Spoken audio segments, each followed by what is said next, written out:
watch and absorb it, and it's the same when, I'm not active.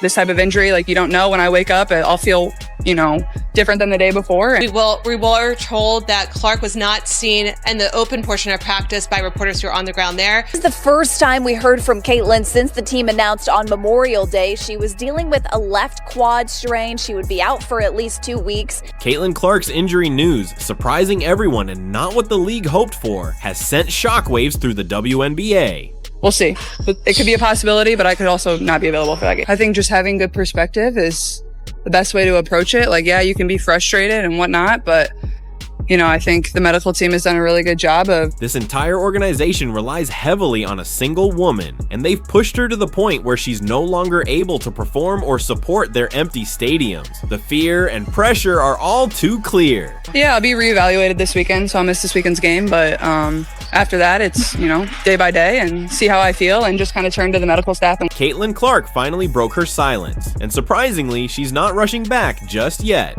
Honestly, did we truly expect her to jump into the WNBA, where she's practically in a street fight every night? Now, we're supposed to act shocked that she's not returning immediately. What a twist. I think the medical team has done a really good job of, doing my rehab every single day, staying in a routine, coming in, getting shots up. But more than anything, I think just focusing on being a really good teammate, being there for my teammates, being a voice for... I truly believe that the medical team has done a fantastic job guiding my recovery each day, following my routine and helping me improve my shot. However, above all else, I think my main focus should be on being a supportive and inspiring teammate, standing strong for my team and advocating for their success. Been told so far by the team is that this is actually an injury that was separate from the quad tightness issue, as Caitlin Clark described it earlier in the preseason, that she dealt with before. So it's a little bit of interesting situation given that it was the same. On May 25th, Clark collapsed while clutching her left quad during a vital showdown against the reigning champions, the New York Liberty. That's your star player, the face of the team, and the league seemingly didn't view it as a major concern, an oversight that raises eyebrows. Was asked when she's expected to come back. She told us she would be reevaluated after the weekend. After that, it would be day by day. The Fever are on the road for 2 road games before coming back to Gainbridge Fieldhouse next Saturday. On Memorial Day, the Fever was finally exposed, revealing she would be sidelined for at least 2 weeks. Suddenly, it seemed the league was falling apart, as if held together by nothing more than Scotch tape. Clark herself announced she would miss this weekend's game, with her return to be decided daily based on how she feels. Don't hold your breath. She's not risking her career just so the league can exploit her while doing little to safeguard her. Telling us she's been a connector between her coaches and teammates.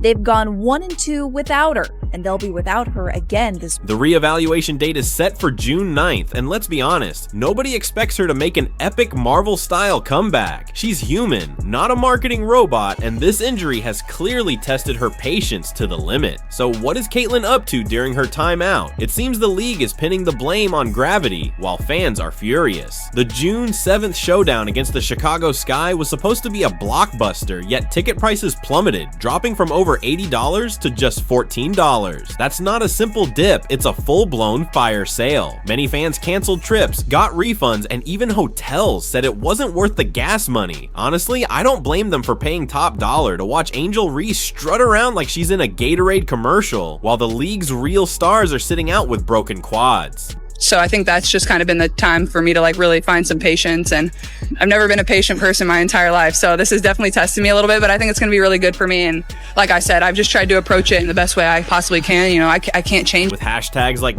$days protect our players and boycott, WNBA social media exploded, and for once the internet was on point. One tweet, which garnered thousands of retweets, simply asked, why support a league that can't protect its brightest? Star fans are fed up with staying silent.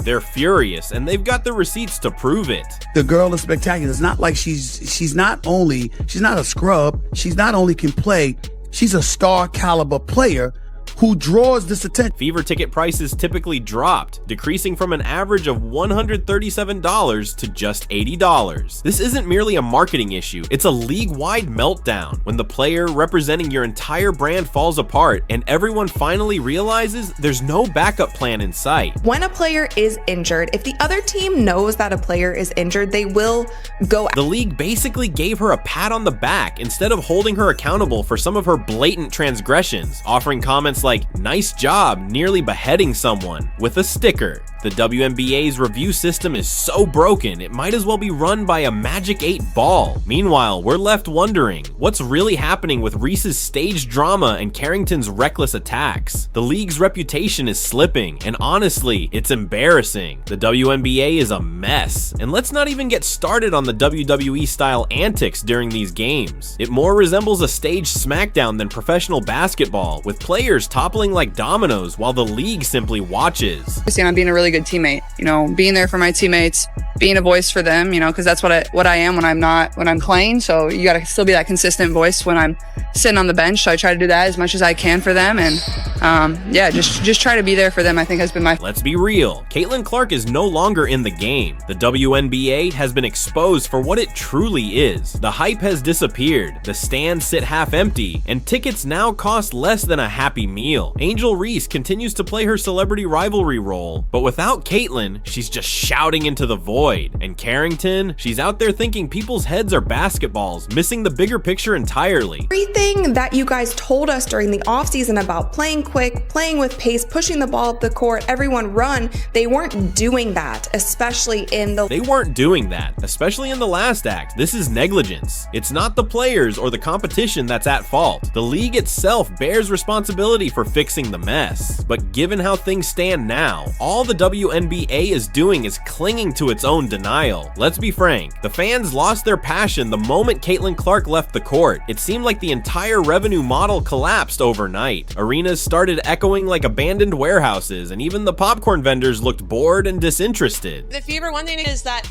this is a sort of situation where the next 2 weeks, luckily for them, the schedule is a little bit. Chicago Sky, the Connecticut Sun, who haven't won yet, so they are trying to hold down the fort for now, while Caitlin Clark will be. The Indiana Fever went 1-2 during her absence, but that lone victory wasn't thanks to some extraordinary coaching move. It was all about Ari McDonald. Signed on a hardship contract, she stepped onto the court with no practice and dominated the game like she'd been with the team all season long, carrying them through when it mattered most. We were commenting that she was sick. You could hear it in her voice that she was sick. It seems like at this point, this is the reason why we haven't seen Caitlin at 100%. We haven't seen her as quick as we saw her last season. Believe me when I say that after Clark's injury, social media erupted into a full-blown riot, like a Christmas tree on fire. Fans were so outraged, they were ready to burn down the house, demanding stricter officiating, real protection protocols, and a complete overhaul of how stars are promoted. You'd think that after losing their most valuable asset to reckless contact, the league might, show some urgency, but nope. A lot of stuff when you're in the heat of battle, and after the game I had some pain, and then got an MRI, and that kind of gave me the result that I didn't want to see, but those type of things don't lie, so yeah. Even Chicago Sky supporters, who were supposedly excited for Reese's long-awaited rematch, openly announced they were returning their tickets. One fan even said, if Clark isn't playing, it's not worth it. The so-called Clark effect, a real concern for the WNBA, is when fans buy tickets hoping to see their star, only to decide it's not worth attending if she's not on the court. That is going to be longer than 2 weeks. With them saying a minimum of 2 weeks, I feel like that's kind of just giving us breadcrumbs, just giving us enough information, and I actually don't think that they're going to give more for the sake of. Fans circulated footage of body smashes being used as defense, and pundits boldly called it out. It was chaos. To make matters worse, the WNBA relies on too few players for too many games. Where is the excitement for Sabrina Ionesco, and where is the support for Aja Wilson? If the league knew how to develop storylines around multiple stars simultaneously, even Angel Reese's antics might have been properly highlighted and elevated. We haven't seen her as quick as we saw her last season. If you have something going on in your legs, like your legs are actually a huge part of your shooting mechanics, something was thrown off. So if that part of her body was thrown off, it probably threw off the entire mechanic. If you're seeking a pivotal moment in WNBA history, this is it. When Caitlin Clark left, everything, income, engagement, enthusiasm, crumbled. Now, fans are demanding answers. Instead of offering warm words, they're calling for real change and questioning why the WNBA relies on YouTube clips and crossed fingers to manage player safety. Meanwhile, the NBA benefits from biometric technology, expert trainers, and load management strategies, resources that the WNBA desperately needs to adopt to prevent further crises. Clark's been taking a beating for the last year and a half, and it quickly got physical early in this season, man. There was a lot. The solutions are clear. Stop allowing players to be intentionally fouled. Diversify marketing efforts by highlighting multiple stars, and most importantly, invest heavily in player safety. Someone needs to teach these teams how to prevent shooters from being clotheslined every other night, especially in situations where no flagrant foul is called in Madeira. No one wants a hasty comeback that could end careers. And frankly, Caitlin Clark shouldn't even consider returning until the league demonstrates it can protect her. She's no longer just a player. She's the brand, the face of the league. She's the main attraction, the source of revenue, and the entire ecosystem. Yet she's the one lying motionless on the court while the league simply shrugs it off. Clark may be on the bench, but her silent presence is louder than any buzzer. And finally, people are paying attention. The WNBA must evolve now. Either mature and protect its stars, or watch its golden goose fly away forever. Thanks for watching. Don't forget to subscribe, like, and turn on notifications. See you in the next video.